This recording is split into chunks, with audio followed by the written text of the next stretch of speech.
Hello everyone, welcome back to the workshop. So in this video, I am going to take and be showing you how to take and make your own dishing stake. So this is very similar to something like what you see here, a cupping tool, but this is a lot larger to take and make a lot larger forms, bowl forms and things like that. I'm going to show you a method here, a simple method, and then later on in another video, we will make this a little bit more elaborate, assuming that you have the tools to be able to do so. So I'm making this simple version that you can do right here at your own anvil first, and then we'll make it more elaborate later on. So first things first, I'm using a bending fork. This is just a 1-inch round bent around in a U. I have some videos on the channel where I've shown how to take and make easy and simple DIY bending forks that don't require welding. Please check out those. Those will be linked up in the description down below. But this bending fork here is going to take and save me a lot of time. You don't need it, but again, it's useful if you have it. So I've already started this ring, bending it around. We're starting this process working with a bit of 1-inch round or 25 mil round bar, and that is what we're going to start all of our bending fork stuff with here. It's not a huge deal to get this perfectly symmetrically round. It's good if you can though. Do not do any tapping on the top side. We want that to stay nice if we can. We just want to go on the sides, and that's coming around nicely. So I might have to dress this up on the horn a bit. Get rid of that bending fork. Be careful, that thing's going to absorb a lot of heat. I'll hammer this thing right around our horn. That way we get that extra curl in there. I figured I'd start this like this, so this way you guys can kind of see we're basically just bending a bar around in a circle, like fashion. So in the effort of saving time, I almost didn't listen to my own advice, did I? So there we are. So we're basically heating up a 1-inch round bar or 25 mil round, and I've taken about, I would say a good 14 inches of material. I've taken a good 14 inches of material and bent it around, or you would say 350 millimeters across the pond. We've taken that and we've bent it around in a circle, and this is going to end us up with roughly a 4.5 inch to 6 inch depression in here, or 5-inch, 4.5 to 5 inch depression in here. That's going to be really nice to take and work bowl-like forms into. So I'm going to heat this up. We're going to get this little bar right here. We're going to get this back bar heated up.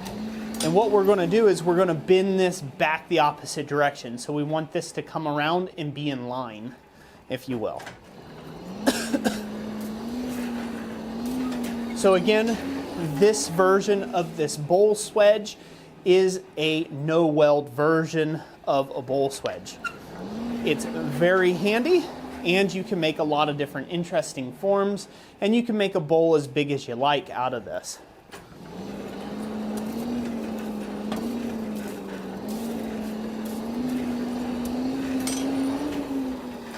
Also, if you're watching this video and you've made it this far, congratulations, you're one of the lucky ones. I will be giving away this bowl swedge specifically, and I'll be letting you know those details here in just a bit as we get closer to this project being done. I will let you know how you can win, not only win this one, but it's going to be the more advanced version of this to take and make different copper dishes, bowls, steel bowls, things like that.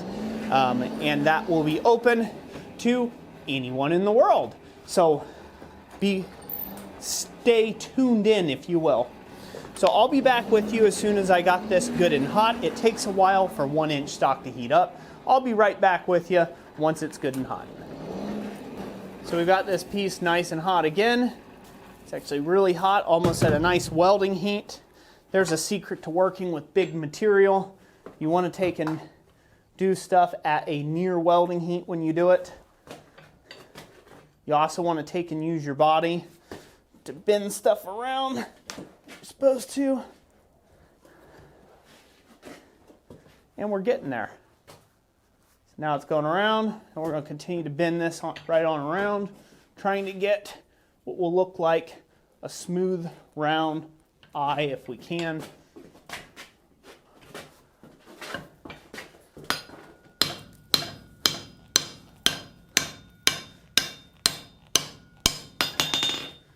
So I'm going to heat this whole eye back up and give it any sort of corrective forging that I need it to have. Now that we've got that bent around. So now that we have that bent around, now it's time to take and make this perfectly round if we can. I'm going to stick this back in the fire and get it heated up, and I'll be right back with you. So we have this piece nice and heated up, really nice. And now we're going to go ahead and just use the weight of itself against it to try to take and get this thing pushed around. Never stay in the same spot, never hit in the same spot with it twice. Need to straighten out a little bit. Just picking this up and dropping it to round this up. It's coming out nicely. I'm going to add a little bit right here, just to tuck that a little bit better. And there we have it. That is pretty darn close right there. It could use just a bit. That taken out.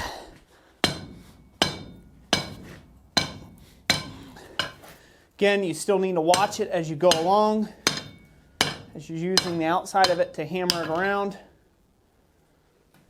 And then we're going to tuck that eye back around. One last pop right in there. There we go. We're looking for the center to be nice and round if you can get it. So you can get the center nice and round, you're good to go. All right, so there you have it. We've bent that around. We've ended up with a 4-inch diameter circle, or 100 mil, which is what we're wanting for this particular case. Come out a little smaller than what I was expecting, but that's okay. We can live with that. And now we're going to brush this up real nice like. Get that nice and cleaned up. And we'll move on to the next stage. So this, the great thing about this thing is it literally needs nothing. You don't need to flap disc this. You don't need to do anything crazy. You don't need any welding on this. This is a very simple ring, little hoop.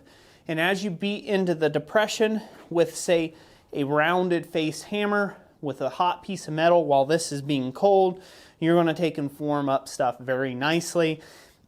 It's a shallow ring, so you can't sink stuff real deep in this area, so it's not really meant for that. It's not that kind of dish.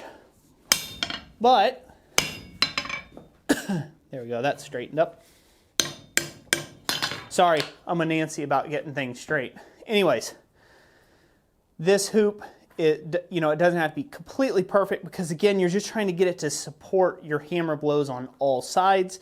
Again, it needs no dressing at this point if you've done a clean job and you haven't hammered in here and created a bunch of hammer facets. If you've done that, then you're going to have to file or sand those off.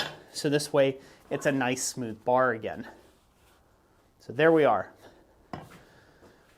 Now on to the next step. Now we need to take and find a place where we're going to cut this off. We're going to cut this bar off. I prefer to have these stick out maybe 2 inches away from the hardy hole. About 1 inch to 2 inches away, so 25 mil to 50 mil away, and then we're going to bend that straight down. You've got to give yourself enough room to make this bend. You've got to be able to keep this cool and get this section good and hot. You're going to have to heat up, no lie, you're going to have to heat up a good 4 to 6 inches of material right here so 100 to 150 mil material in order to get the bend started. Once the bend started, then you can hammer blow back and forth to get a more square 90 so this thing sits flush on the anvil. But you've got to get the bend started at first. So that's what we're going to do now. We're going to heat this up. We're going to heat this section back here up and continue on our forging. So we have this piece nice and hot. You want to take it up to a near welding heat where you need it to bend the most. We're going to put that in our, grip it fairly close, put that in our bending forks and bend it just a bit past 90. Just like so. Now be careful with those bending forks because when you pull them out, they are hot. So now we're going to lay this on the anvil here, and we're just going to start driving this material square into the corner.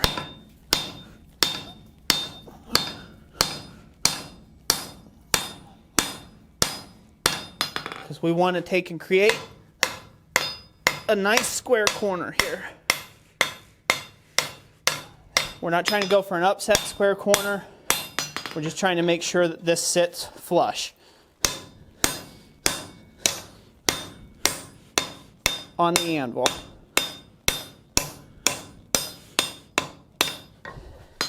Now once you've got that to where you think it's going to work okay, throw this back in there. Ooh-ah.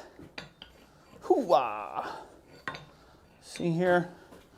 Try to get it. It looks like it was a little unsquare. I'll try to take this the other way. There we go. Got that squared up a little bit. So now is the last and final dreaded part.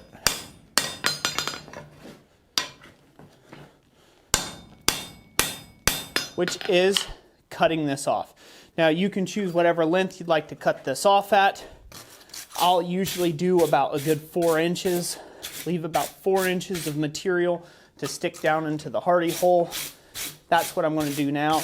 That gives me enough material that I could draw out, lap back on itself. I could draw out the material and create some sort of pinning situation from underneath. Really, sky's the limit there. So I'll bring it back out.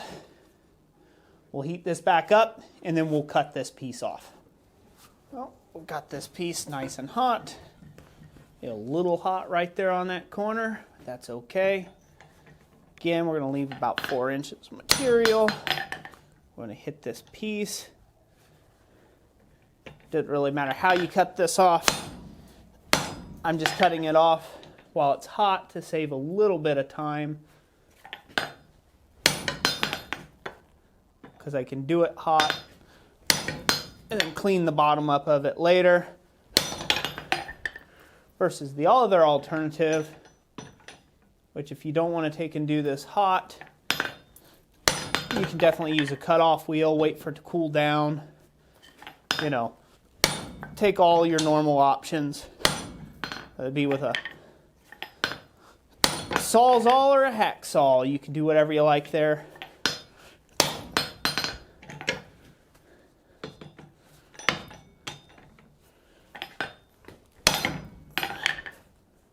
It's kind of hard to manage this and cut at the same time.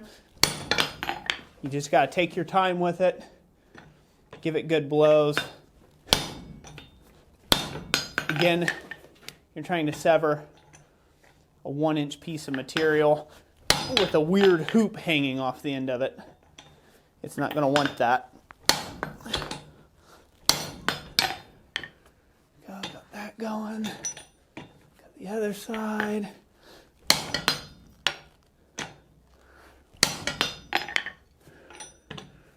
Straight down with it.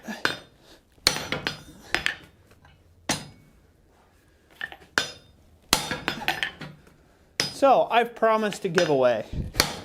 If you made it to this point in the video, I'm going to tell you the rules and how to work for it. So, the way to get entered into this giveaway is so from right now till the end of March. We're in the month of March right now. From now, at the recording of this video, to the end of March,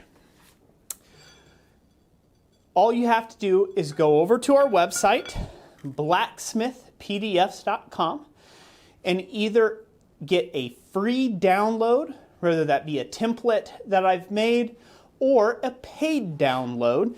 Either or, there's no purchase necessary, but you need to get a free download or a paid download over at our website, blacksmithpdfs.com.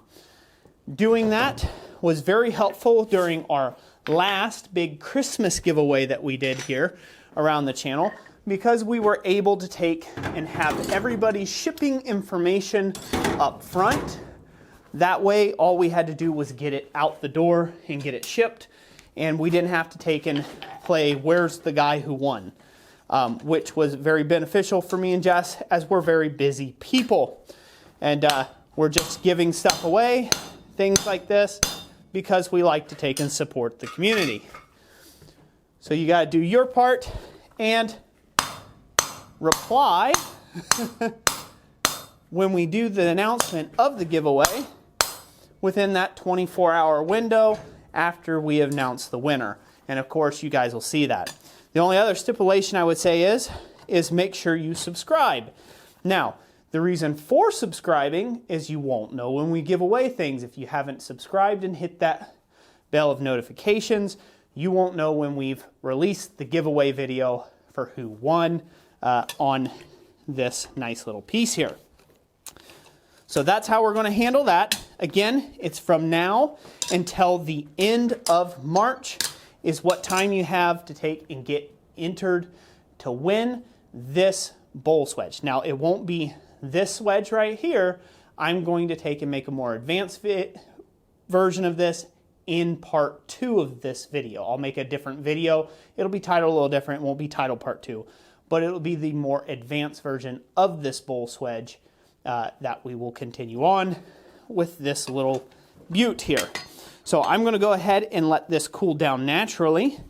I will be right back with you as soon as it does, and we will shape a little bit of steel in it. Again, if you want to take and win this swedge, this bowl swedge that I'm making currently, you have to go over to blacksmithpdfs.com. The link for that will be in the description down below, and you have to either purchase a plan of some kind, or no purchase, you have to get a free plan of some kind. There's loads of free templates and downloads over there. It just helps us to see who's entered. So anybody, no matter what you get over there, from now till the end of March, will get you entered to win this here little bowl swedge, the upgraded version of it. All right, so without further ado, I'm going to let this cool. I'll be right back with you, and we will shape some hot steel over it. Okay, so here we are, folks. Let's give this thing a test. I've got a piece of just scrap material here in the forge, a bunch of cutouts on it, and we're going to take and forge this over this piece. I hope you guys can see how quickly and easily this thing will make life for you if you're forging bowls or vessels or lampshades or whatever. Whatever your heart's content might come into. It's an interesting. You can make these in different sizes and diameters, and it's very quickly and easily can make you some nice work. You can also use the size of it as long as you don't hammer on it too much to take and drive out your little ears there. Do all sorts of different shaping around this piece. Use it for flowers and you name it. So there's all sorts of applications to a bowl die like this. And the main purpose of it being round like it is, and these smooth radiuses, and so it doesn't leave any galling on the back side of your work. But there you have it. Just that simple, just that easy. We can swing that piece right out of the way, and we've got ourselves some sort of weird, funky looking bowl there. Who knows? We'll call it abstract. How about that? I'm sure that'll sell in an art gallery somewhere. Anyways, that's it for today. Make sure you check in into the second video where I update this I upgrade this to be a little bit more like a bowl that you can hammer against, more of like a form. So be sure to check out that video when it is out. And just thank you so much for watching this video, and we greatly appreciate your support. If you want to get entered in on that giveaway, again, go check out our website over at blacksmithpdfs.com and consider purchasing a free download or a regular paid download to get entered in to win. So that's it for today. God bless you, and we'll catch you on the next one. Thanks for watching.